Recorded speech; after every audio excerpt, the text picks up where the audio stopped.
Okay, again, welcome to the CONNSTEP's Understanding the AS9100D Transition webinar. And I want to thank you for taking time out of your busy day today to join us. My name is Mike Stimson, and I am the Manager of Quality Services here at CONNSTEP. And in my role, I oversee the development and delivery of quality management and certification services and projects. With the transition deadlines fast approaching, we're really excited to present this webinar to you today in an effort to help you facilitate your transition. And beyond the need just to transition to the new standard, there are also elements of it that we at CONNSTEP believe can add real value to your company if you implement them thoughtfully and purposefully. And I look forward to sharing these with you as we go along. But before we get into the details of the webinar, I'd like to get a temperature check of the group as to what it is that you're most concerned about regarding this transition. So if you will, take a few minutes, just a few moments actually, to answer the following question. And please only choose your top concern, and we'll take a look at the results in just a minute.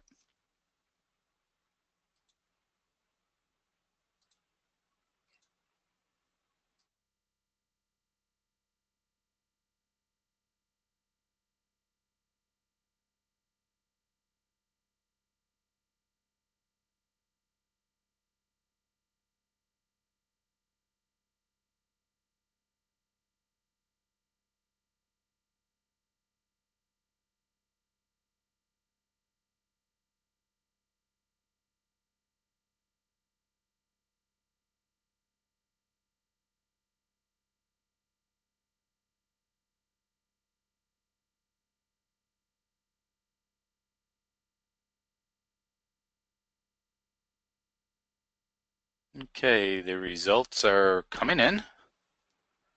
Looks like close to 80% of you, 84% now, have voted. Great. So I'm going to close the poll and share the results.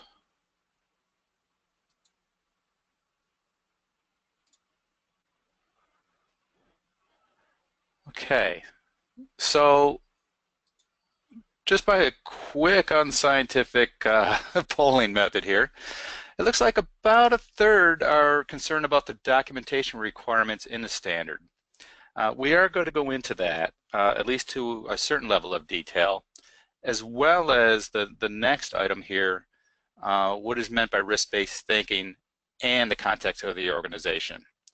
So I believe most of your concerns will be addressed by what we're going to go over today.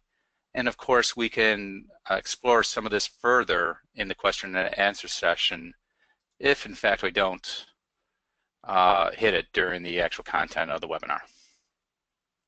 So let me go ahead and close that poll, and we'll get started.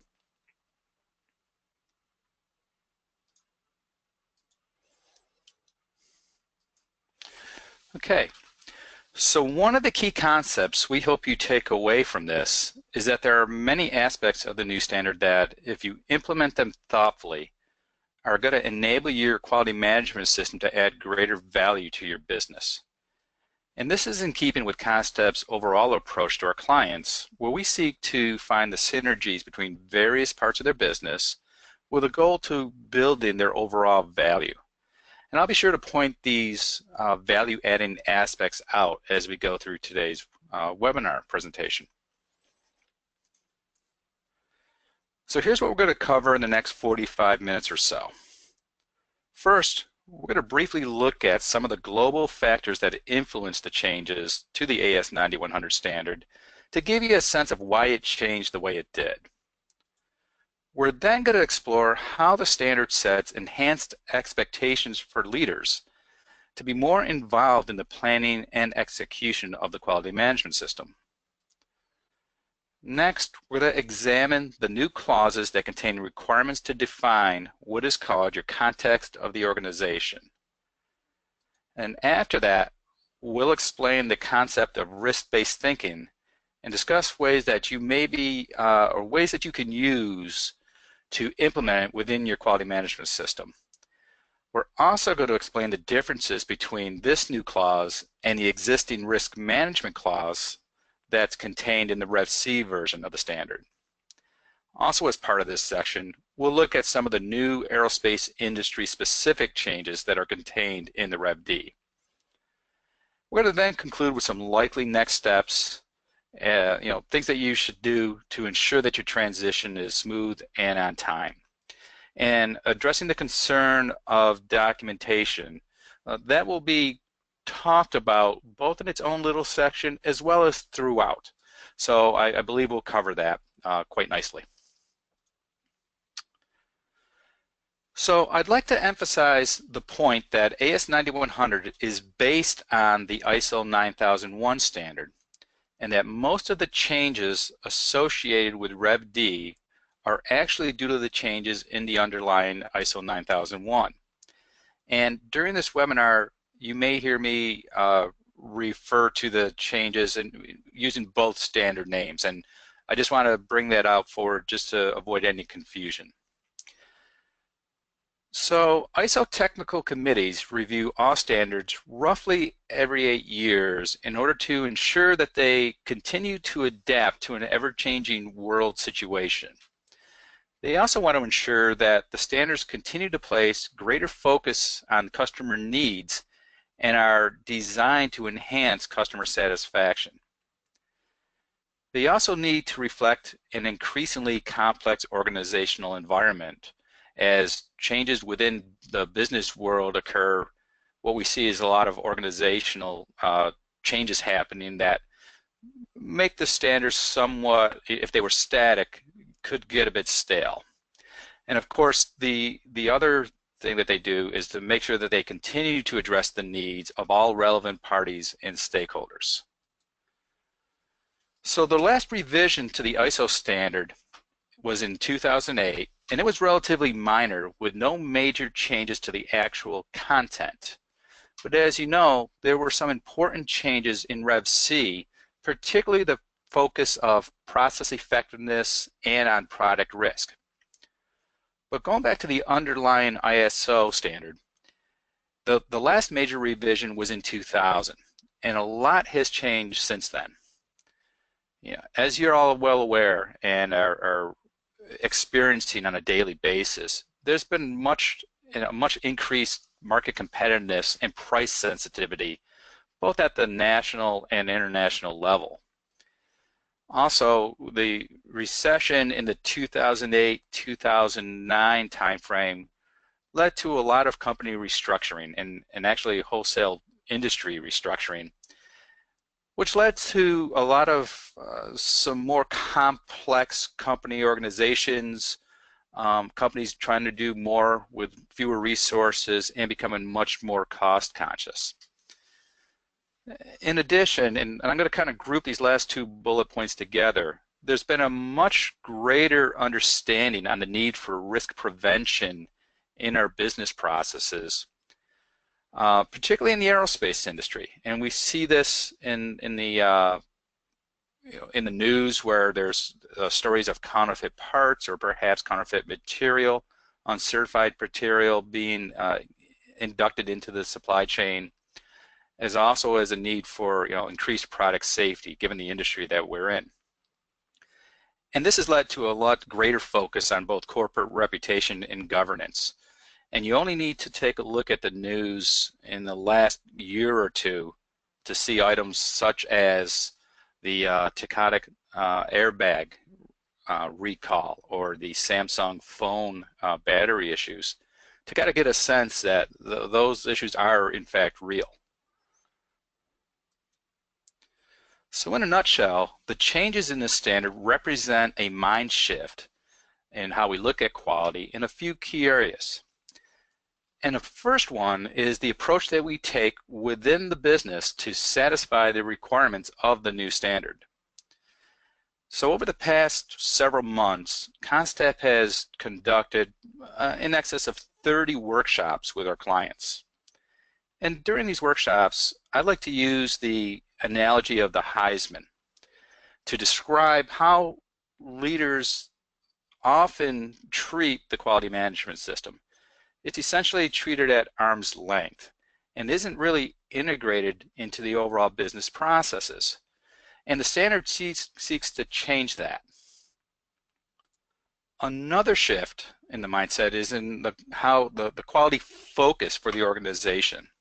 Again, the goal is to integrate and align internal processes, which then can lead to increased productivity and business results. This oftentimes can lead to lower costs and shorter cycle times through a more effective use of your company resources. And increased revenue and market share can then be obtained because you're able to be much more flexible and respond faster to market opportunities. So in effect, having a more effective quality management system that is integrated into your business processes can be considered a growth strategy, not just a product quality or a cost reduction strategy. And that's the changes in the standard seeks to reinforce that shift in the mindset. So I'd like to take a few minutes to discuss the standard's increased emphasis on the process approach.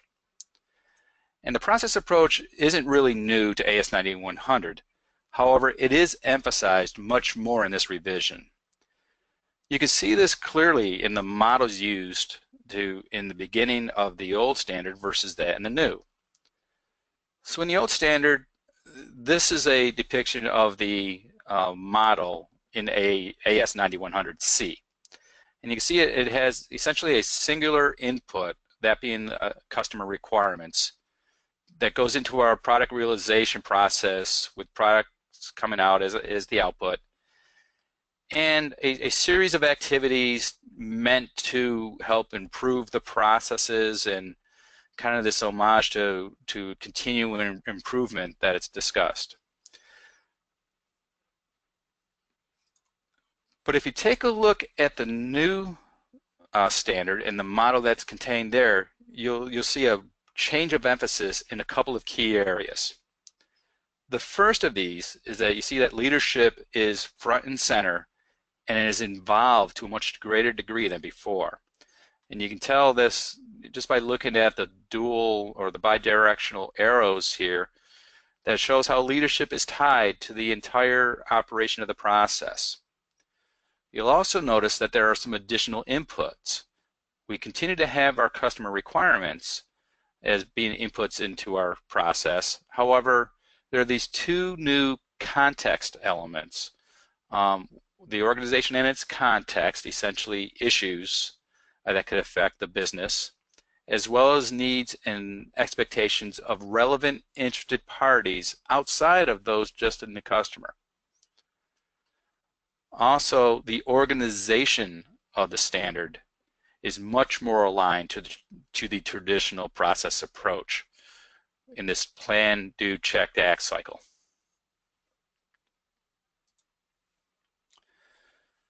So what you see here is a comparison of the structure of the Rev C version to that of Rev D. And Rev D is now organized along the lines of what is called the high-level structure, or Annex SL. It's essentially a 10-clause standard now versus the former 8, the latter 7 clauses of which are audited. And they're organized in a much more coherent process management approach with the plan, do, check, act.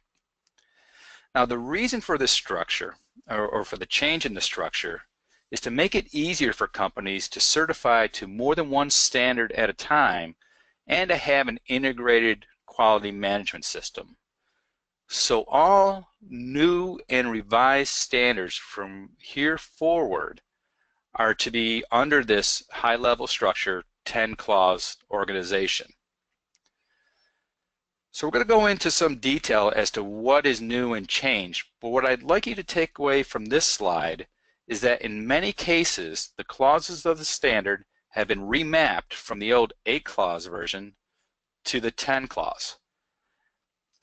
For instance, the need to do a management review used to be under clause 5. It's just been remapped, and with a couple additions, down to Clause 9. And if you think about it, that makes a lot of sense. Management review is essentially a check on the quality management system. So it makes sense that it would be further down in the standard in the check phase.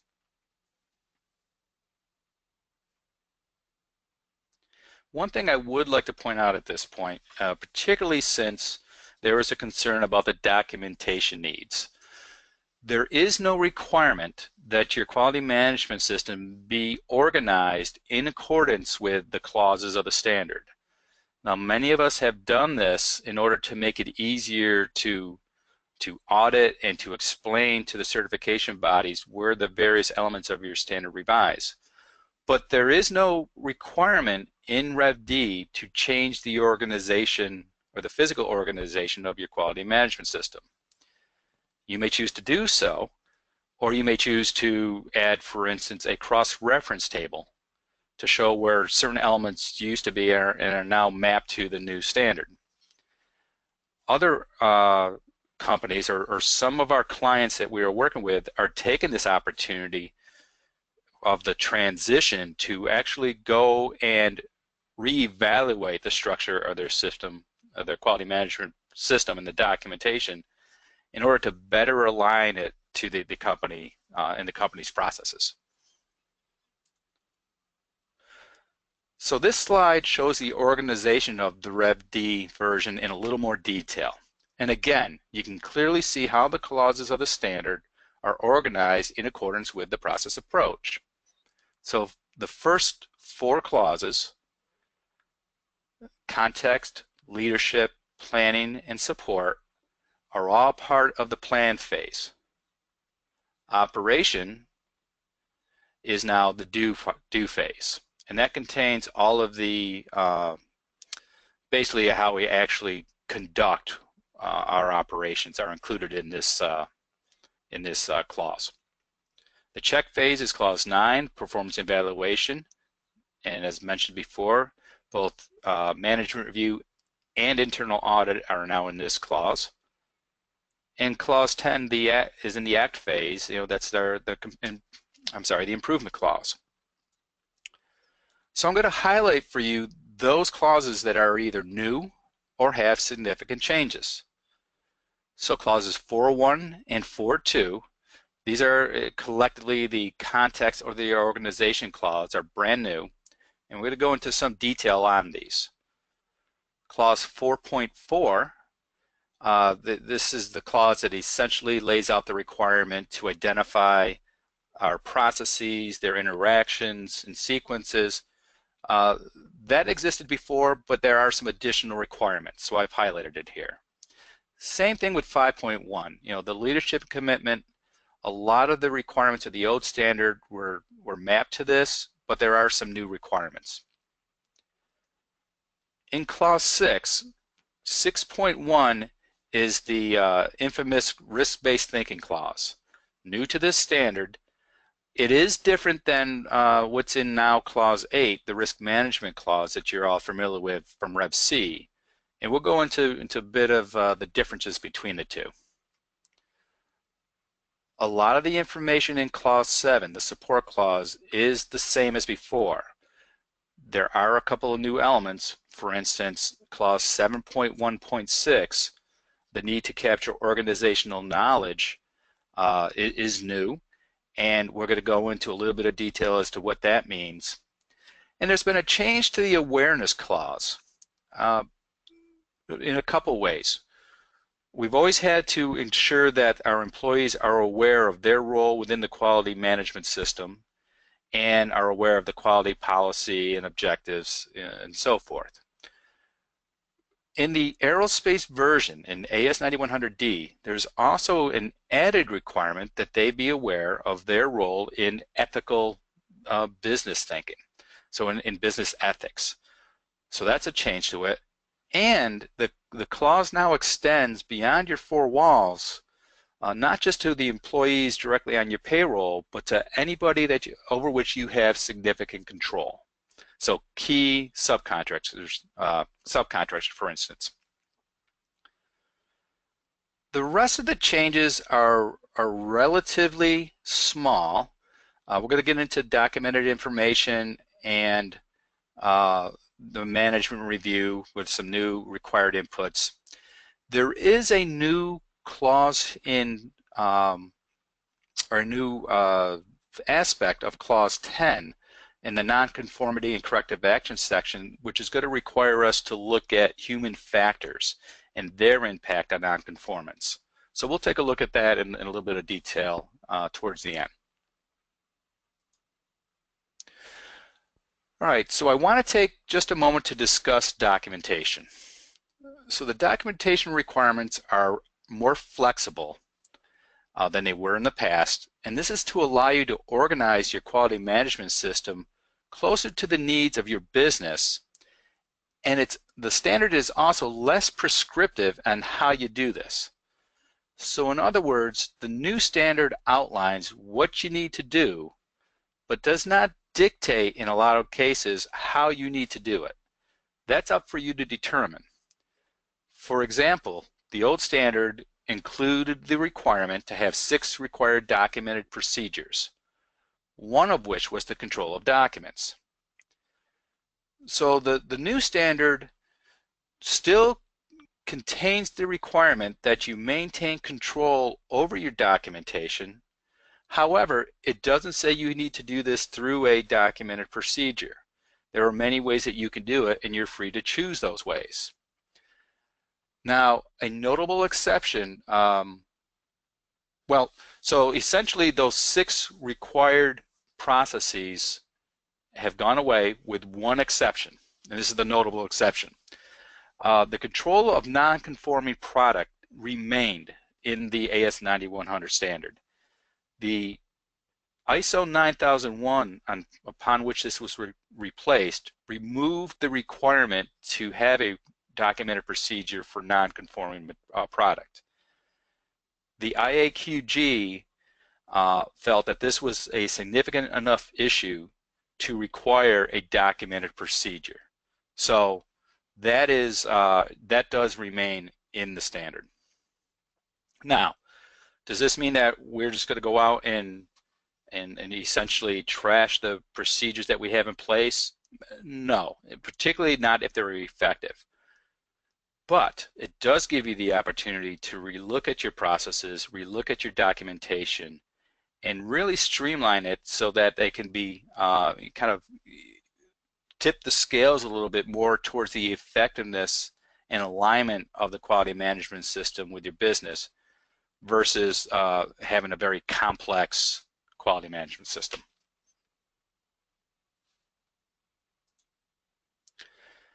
So at this point, I'd like to get a sense of how many companies have actually purchased and reviewed the RevD standard. So I'm going to launch another quick poll. If you'll give me just a second.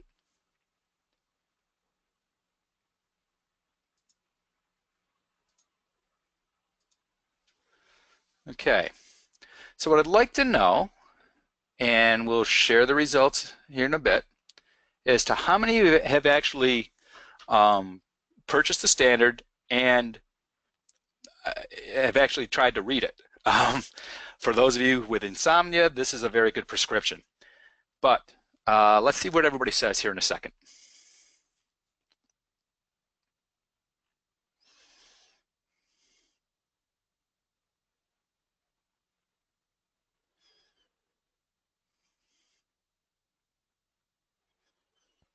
Okay, looks like we're just about up to that 80% mark. There we go. All right, so I'm going to close the poll and share the results. So it looks like about 70% of you have, but 30% have not yet purchased and reviewed the standard.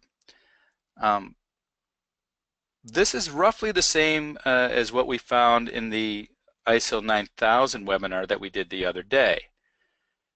And it's a little concerning, I think, more on the AS side because the transition timeline, as we'll go into in a second, is a little bit tighter than that for the standard ISO. So let's keep these thoughts in mind. If you haven't yet purchased and looked at the standard, we highly encourage that you do so. Alrighty.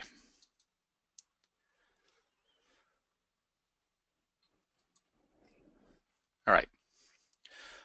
So for those who have reviewed the RevD standard, you'll note that there are some heightened expectations for leaders to become more involved in the quality management system. Essentially, what the authors of the standard are trying to do is to ensure that quality is actually an enterprise-wide effort and not just confined to the quality management department. So, as I mentioned earlier, over the past several months, CONNSTEP has conducted approximately 30 workshops with clients to assist them in understanding the implications of the changes in the standard. And as part of those workshops, we do a brainstorming exercise and ask the participants to describe what thoughts and words come to mind when they hear the word management and leadership. And the results were pretty consistent across the various clients of ours. When asked to describe what comes to mind when they hear management, we see things like this: to plan and coordinate, evaluate, facilitate, budget. A lot of very tactical type of thoughts and words. But when we ask them to think about leadership, we get things that are much more, I'll say, directional and frankly more strategic.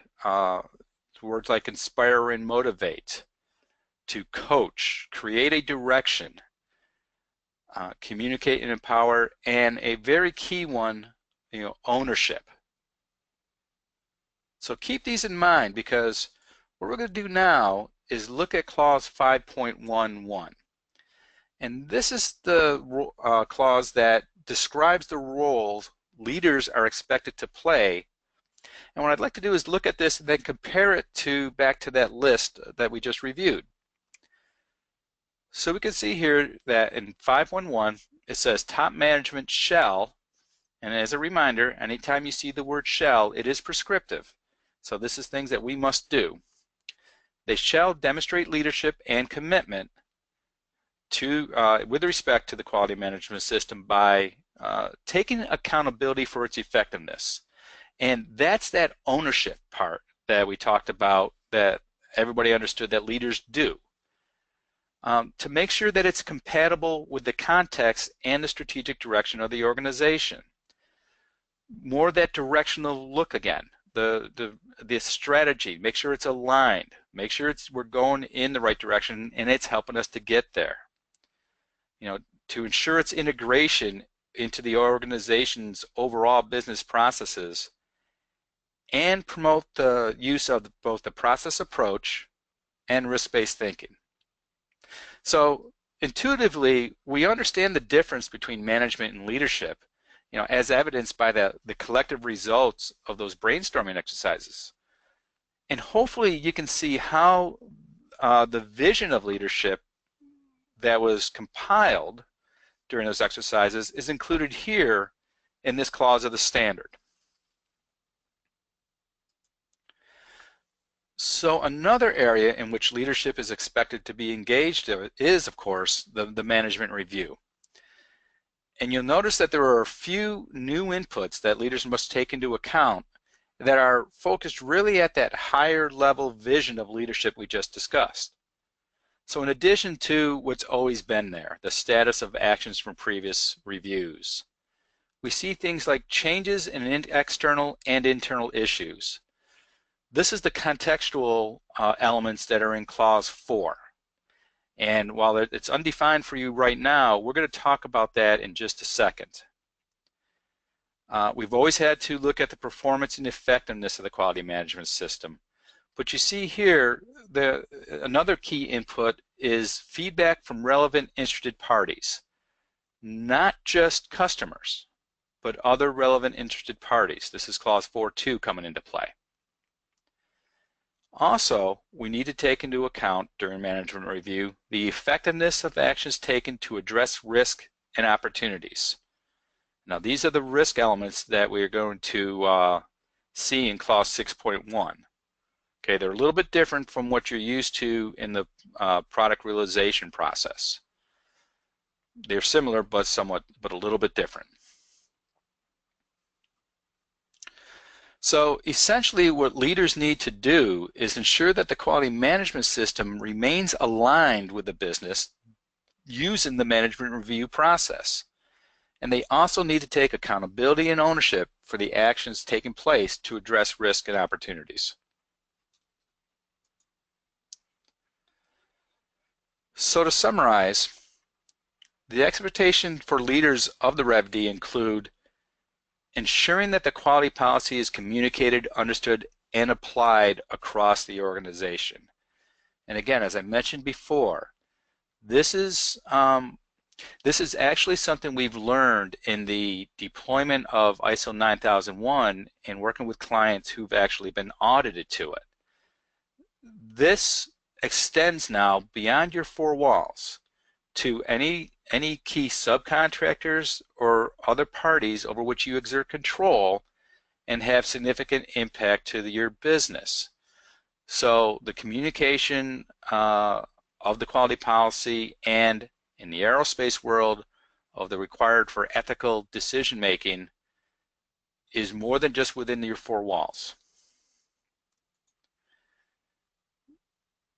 Leaders are also expected to ensure that the quality management system requirements are integral to your organization's business process. In other words, that they are aligned, all right, not just a separate system that operates on its own. That we promote the awareness and adoption of the process approach. And again, the standard is even constructed differently to enable that. That we ensure that resources required are available and are being used. That the quality management system is actually achieving the results intended and lead people to contribute to the effective operation of the system. So everyone in the aerospace world is a little bit ahead of the game on this, because Rev C, one of the elements of that was to look at our process and assess them according to their effectiveness. So probably not as new to this group as it is to folks who just have the ISO 9001. But again, the expectation has been heightened. Okay, so let's take a look at this new element called context of the organization. And defining the context is one of the principal ways that leaders ensure that the quality management system is aligned with the rest of the business. So it's a really important clause to understand. So again, clause 4 is entitled Context collectively, and it contains some elements that existed in previous versions. For instance, this is where defining the scope of your quality management system resides, as well as the identification of processes and their interactions and sequences. All right, so scope didn't change much. There's been a slight change and re-emphasis on processes in their interactions, but we're used to seeing these. What is new is the approach we take to defining the scope and identifying the processes. And the first step to look at is the identification of what they call relevant issues. Okay, these can be internal or external to your company, and these are things that have an impact on your ability to conduct your business and for the quality management system to achieve its objectives. The second part is to then take a look at interested parties. Again, these are things beyond just the customer. It could be key suppliers, regulatory agencies, perhaps neighbors, shareholders, employees, anybody who has an impact or an interest in the results of your quality management system. And what we need to do is identify what their key requirements are and ensure that the system encompasses those. And since this clause, or this including the context, provides us an opportunity to align the QMS with the overall business, and since it does that, we believe this is one of the examples where the change in the standard can really help you modify your QMS or enable it to maximize its value to your organization. And again, it applies a much more involved role for top management. Essentially identifying what is in effect the strategic direction is a leadership function. As is making sure that the QMS is an integral part of your business planning process. Okay, so let's take a look at what Clause 4.1 actually says. The organization shall, again prescriptive, shall determine those internal and external issues that are relevant to its purpose and its strategic direction. And I'm stressing the word relevant. This is how we help define the scope. And there's a lot of issues that could potentially affect our business. Our task is to identify those that are relevant and then to monitor and review them. The standard then goes on to give some examples as to what these issues could be. They could be positive or negative, and just because they use the word issues does not necessarily mean that it's a negative item. For instance, here in Connecticut, and for those on the call today, you probably are all involved in the supply chains for companies like either Sikorsky, Pratt & Whitney, and maybe some others. Right. There are some growth opportunities happening there. So that's an example of a good external context that is positive. Okay, so we want to make sure, or the standard wants us to make sure, that we take that into account when we design our quality management system. Other examples of external context are things like legal, technological changes, economic environments, etc. Examples of an internal context are things like your company's values and culture, the knowledge that you have within the company, the performance of it, the workforce that you have in place. All examples of relevant issues in your internal context.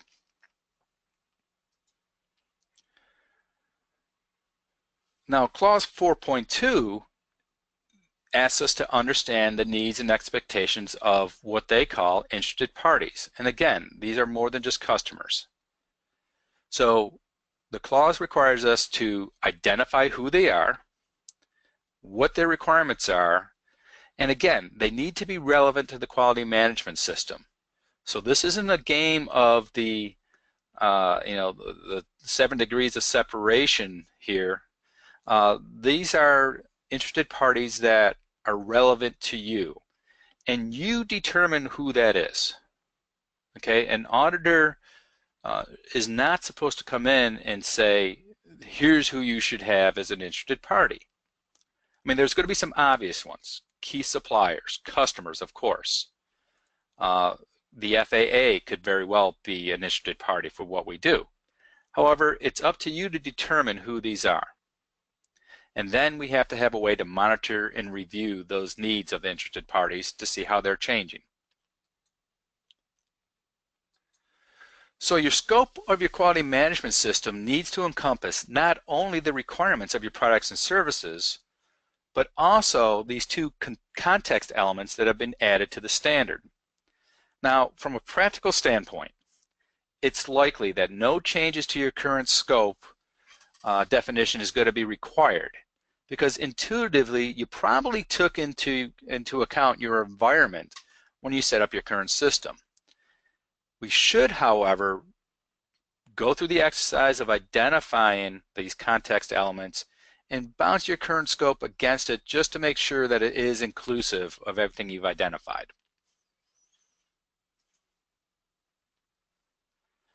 All right, so now let's take a look at Clause 4.4. And again, this clause is not new, but it requires us to determine the processes required for the effective operation of our system, their interactions and sequences. So while we've always had to do this, there are some new elements and some more specificity as to what has to be captured. So we've always had to identify what I'll call the infrastructure elements, things like equipment, materials, etc., the people involved, what kind of skills do we need, the information that we need and have to track in order to make sure that these processes are operating effectively. What has always been implied but not explicitly stated and is now explicitly stated is we also have to identify the key inputs into the process as well as the expected outputs. So again, this was always assumed and we pretty much probably did it when we set up our system, but now it's required. So we're going to want to make sure that we are capturing this as what's called documented information. In addition, we've been required to have monitoring of our processes and that we identify what measures are needed, etc. But now there's a couple added elements.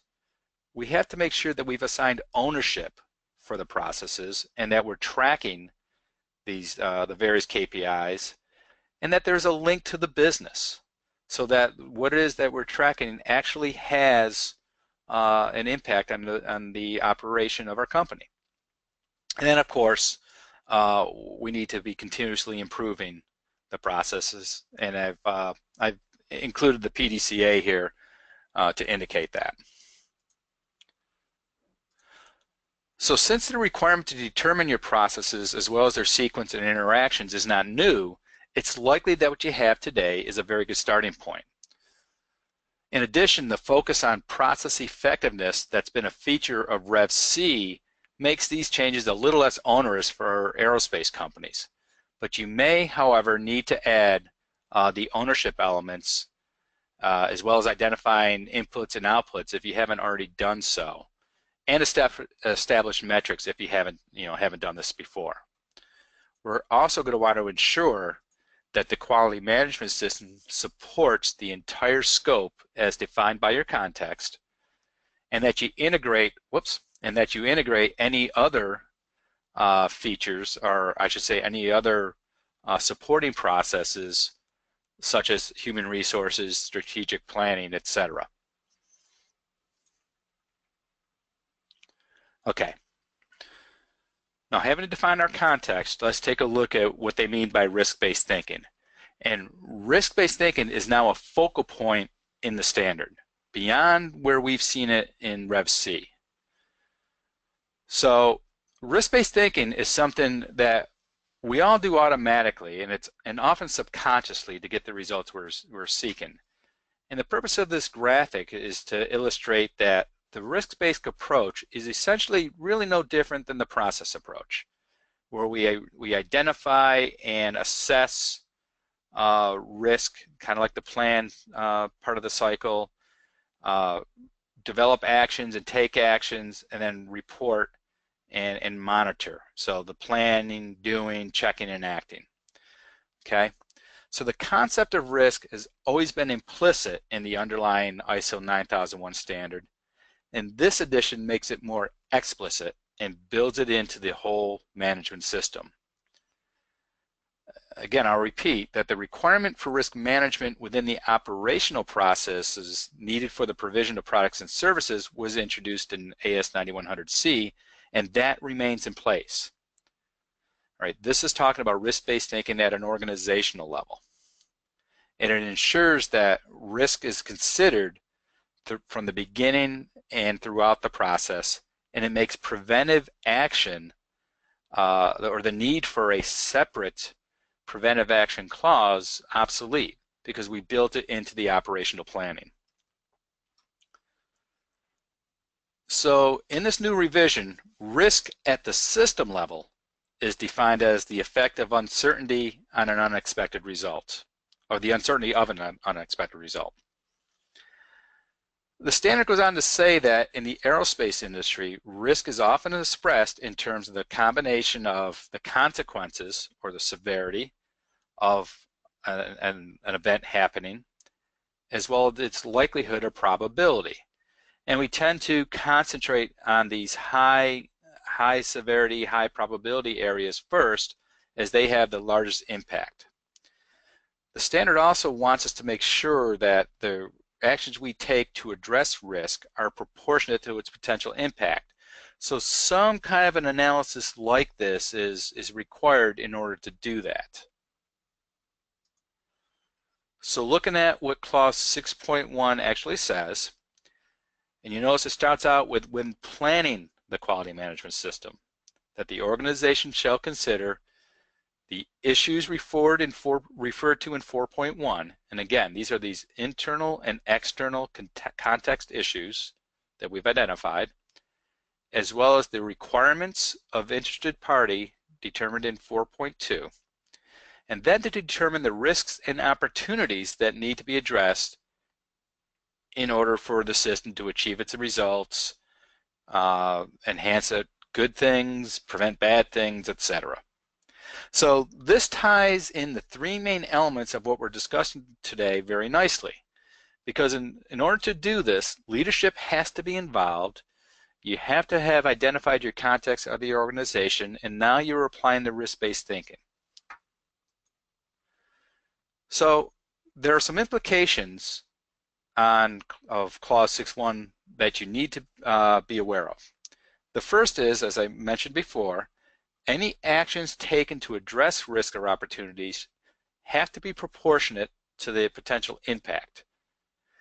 And again, impact is generally determined by the probability and severity calculation. And then clause 8.4 in the standard extends this risk-based thinking approach to the supply chain. 8.4 is a clause that talks about the control of externally provided products and services. As I mentioned before, the risk-based approach alleviates this need for a separate clause on preventive action because it's now woven throughout the standard. And although risks and opportunities have to be determined and addressed, there's no formal requirement for a risk management or documented risk management process at the organizational level. Okay, so this speaks to the concern we saw at the beginning of the webinar about needs for documentation. So in the case of clause 6.1, there is no requirement for formal risk management processes or documentation. However, it's likely that we are going to use something. But what I want to do next is to clarify what's changed and what remains the same in regards to risk.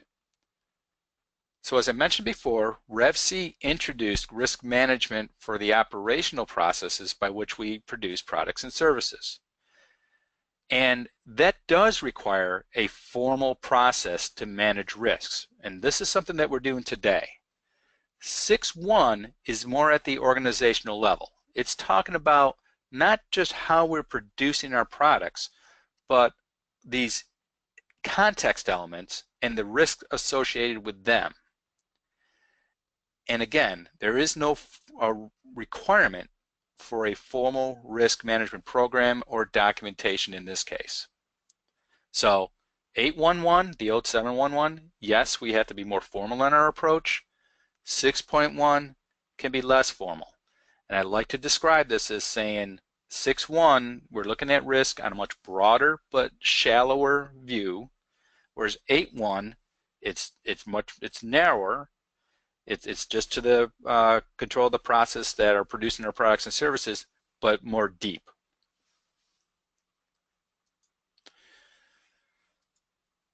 So even though there's no requirement at the organizational level to have a formal process, there is some sense to having some things in place. And one of the things we suggest in our workshops that we've been conducting is the creation of a risk register, where you can identify all the high-level risks associated with your context. And again, it's not the 7 degrees of Kevin Bacon. We don't have to find anything that could possibly happen here, but the main ones, and then assign them some kind of a risk impact score and develop strategies to mitigate them.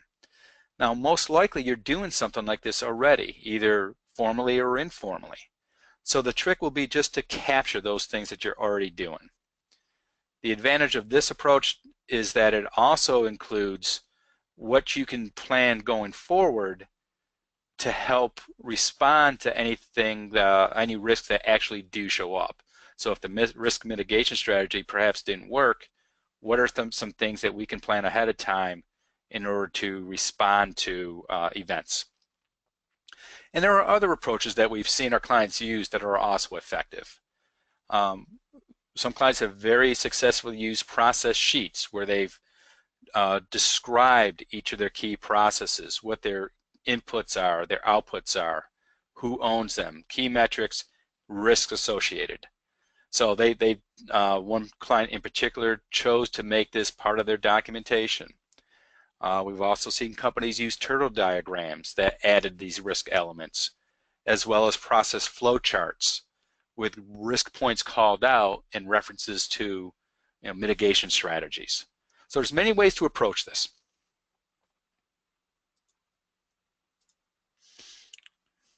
Okay, so I'm going to spend the next few minutes talking about some aerospace specific changes to the standard. And this one is actually part of the underlying 9001 also, but it's called organizational knowledge. And the standard defines organizational knowledge is that knowledge which is specific to an organization and is usually gained by experience.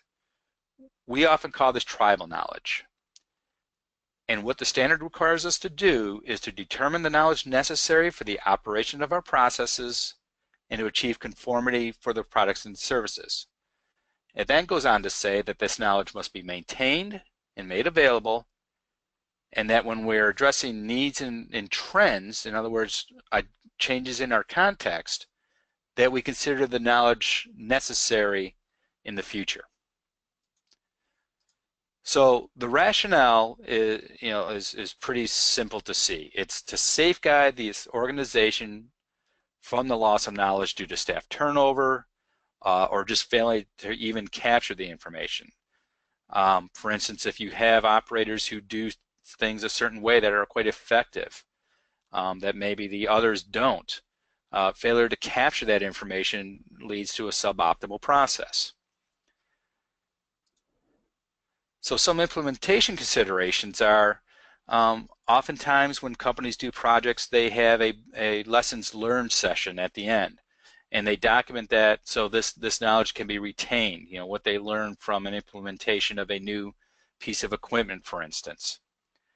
Identifying of experts who are able to transfer the knowledge either through on-the-job training or a formal program such as training within an industry or TWI.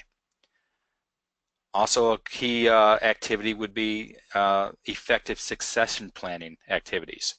And at CONNSTEP, we work with many of our clients along this area and to help them capture this knowledge and plan for the future needs, both not just from an employee headcount, but also from a knowledge base. And the benefits, again, are continuity of your operations when there is personnel turnover and to mitigate the impact of losing personnel.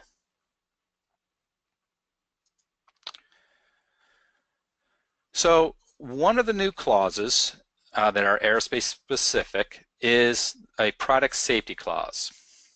And you can see the definition of product safety here. What's important to remember is this clause is meant for you to look at your products and ensure that they don't cause unacceptable risk of harm to persons or property if they're used as intended. Okay, this isn't meant to be used to be construed as if somebody decides to use a cabling system that we have for a voltage beyond its exceeded capacity. It's meant for you to look at it, does the product have pose a risk if used in the way that it's supposed to? And very similar to the risk-based thinking, it does not require a full safety management system, but there are some activities you can consider, such as a failure modes effective analysis on either the design or the process of your products. For those of you who don't do products, this is probably more on the process side. And then developing management plans of safety critical items. as well as analysis, reporting, and communication of safety events as they do occur, either within the industry or within your company itself.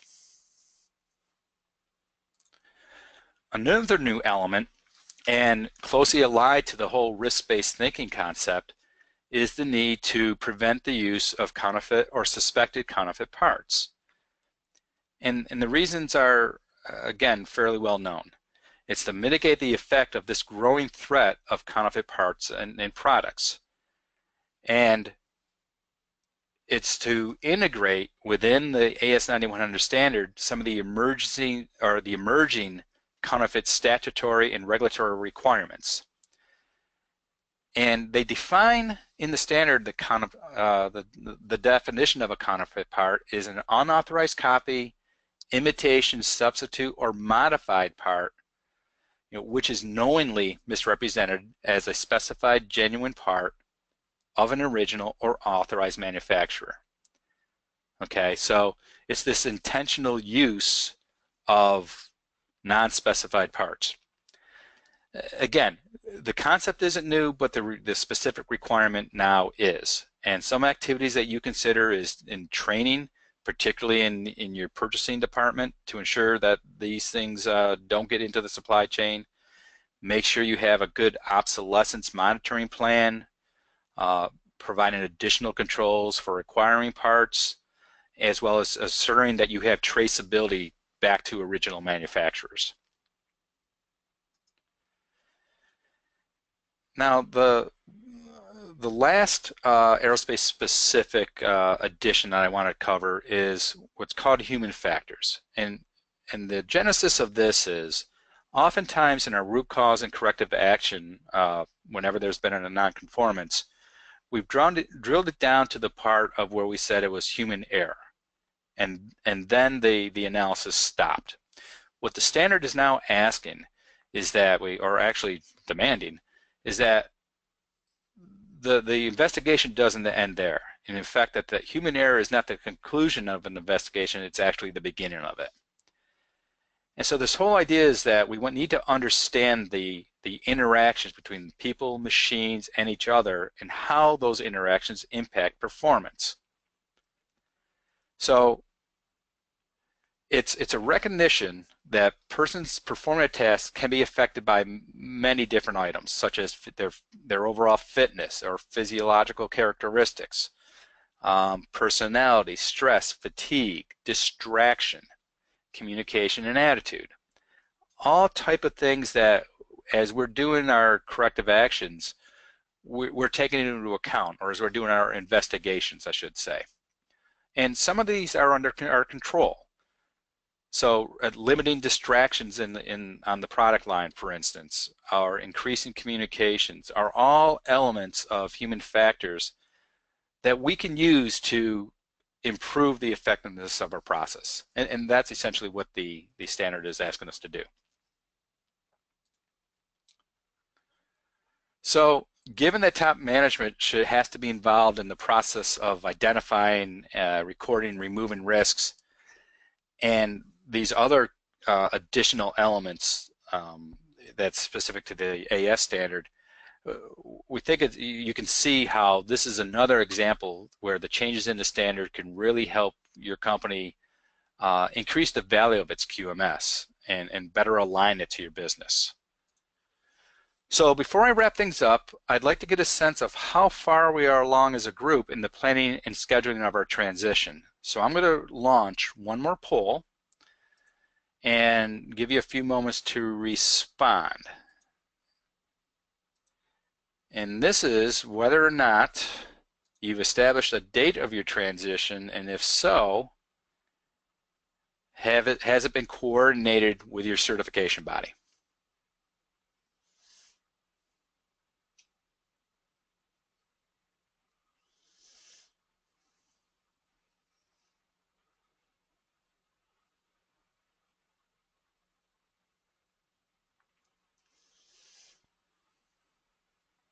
Okay. As the votes are rolling in.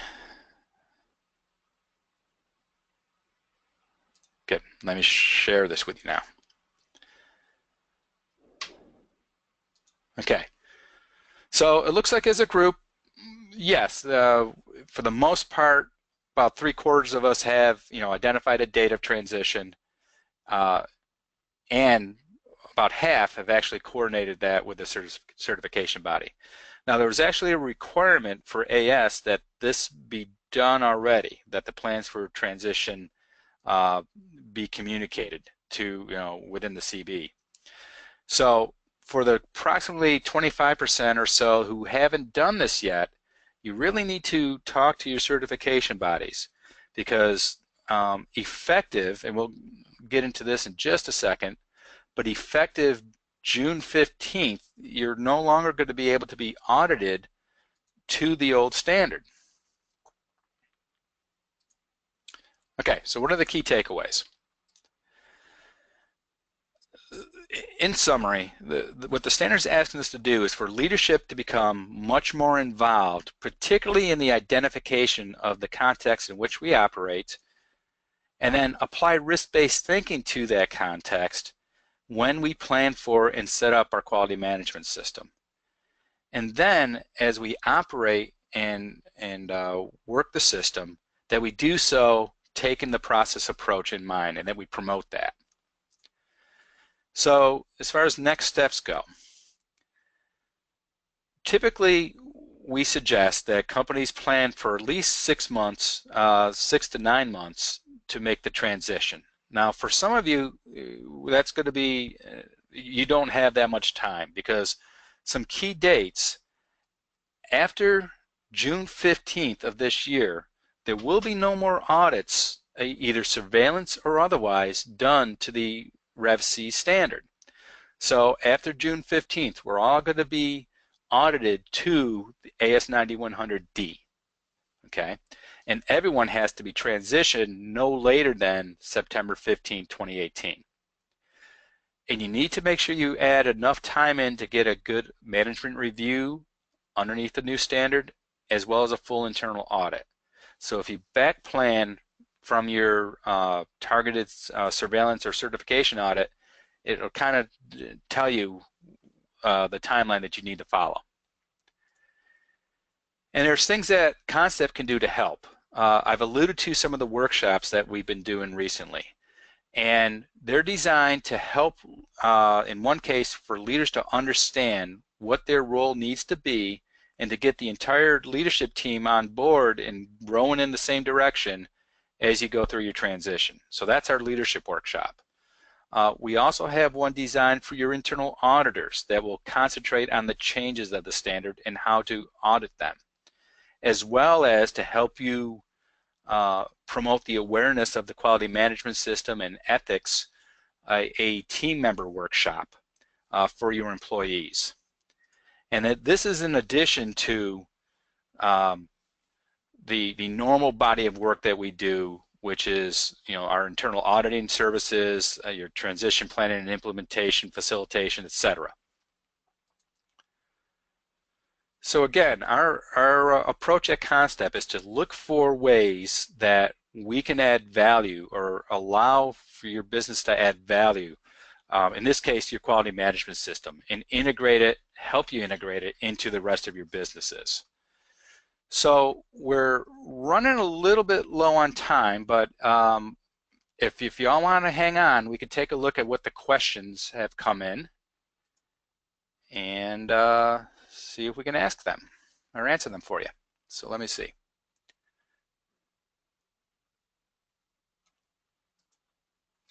Okay, here we go. So my first question that I have here is, okay, so this is a company that is not a manufacturing facility, but they offer manufacturing solutions. We're not yet ISO, therefore AS either.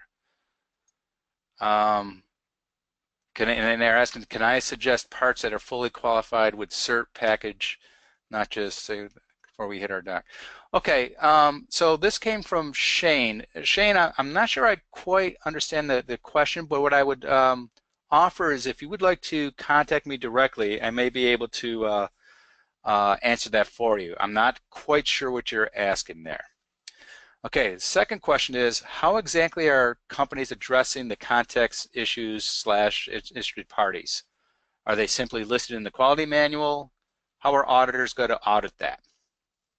Okay, so one thing to keep in mind is that there's no requirement for what the standard calls documented information on this. And when you hear documented information, think a prescribed procedure or records, forms, etc. So there's no requirement for that. However, what you can expect to happen is that company leadership is going to be interviewed and asked questions about this topic, and that you may already have documents and processes in place that address it. For instance, if you have a board of directors that have periodic meetings, minutes from those meetings, especially those that contain market information or review of the overall strategy of the company, can be used to show how you're taking into account the issues and the interested parties. Industry reports that you review that outline trends you keep abreast of, or is another example of things that you can point to that you use to establish context. Results of supplier, customer, or employee surveys are all good inputs as to what the needs of your interested parties are, as well as other business planning documents such as SWOT analysis, etc. Now, some companies are finding it easier to develop a template or a worksheet that just lists out all these interested parties, what their needs are, what the risks are associated, etc. And we've worked with some companies to help develop those. So it's up to you as to how you want to do it. We think that documentation to some extent is desirable. Not necessarily required, but desirable. But recognize that you probably already have in place within your company, in your business planning process, some of the elements, or if not most of them. Okay. Another question. Oops, that's the same one. I think those are the main ones. Oh, wait, here's one. So what level of processes do we have to go to for documenting inputs and KPIs? Is it just high level or all processes? We have over 500 document procedures and work instructions. Okay, so we're not talking about your documented procedures here. We're talking about your processes that support your business. So, for instance, let me just go back to a particular slide here. So, for instance, if you've identified in this example that you have a quoting process, an order entry process that then feeds into your production and then shipping, if these are the processes that you've identified, these are the ones that you need ownership for to identify your inputs and outputs and your key measurements. So it's not taking it down to that procedures and work instruction level. We're talking about the overall processes by which you operate your company. Okay, same, and it looks like it's the same question regarding risk. So again, risk is to be determined based upon your context. So, and you get to determine what's acceptable and what's not. So you first look at your context, determine the high-level risks associated with them, and put plans in place to mitigate them. How far you go is really up to you, and it's your determination as to the level of risk acceptance that you have. But it's not intended that you need to have 500 risk items identified. You need to concentrate on the main ones associated with the context that you identified.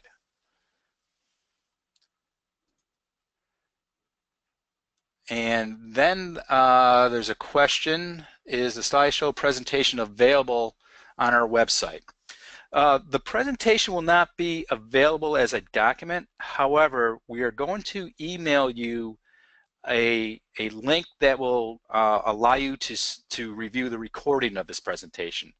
So you can see the documents from there. Okay, our next question. How will auditors handle human factors, especially stress reduction and burnout risk? So what the requirement is to identify those factors that have contributed to a nonconformance, and then to determine what steps you need to make. So I don't believe that the auditors are going to be looking at necessarily how you've done the mitigation, although they may want to look into that to some extent. It's really, are you identifying these type of factors in your root cause and corrective actions, and and then responding to them. So it's less about how they're going to necessarily interpret, in your example, stress reduction and burnout risk. It's more, are you taking those into consideration in your analysis of what went wrong? Hopefully that makes sense. Okay, so that's all the questions that were queued up. So I want to thank you for attending today's seminar, and I hope you found it to be informative and that it met your expectations. So as a reminder, you're going to receive a link to this webinar recording within a day or so. And if you'd like to learn more about how CONNSTEP can assist you in your transition, please don't hesitate to reach out to us. And if there's any specific questions that you might want to have, please feel free to give me a call. My number and email address is there. Those will get funneled over to me, and we can have a conversation. So thank you once again. I appreciate your attention for this webinar, and good luck on your transition.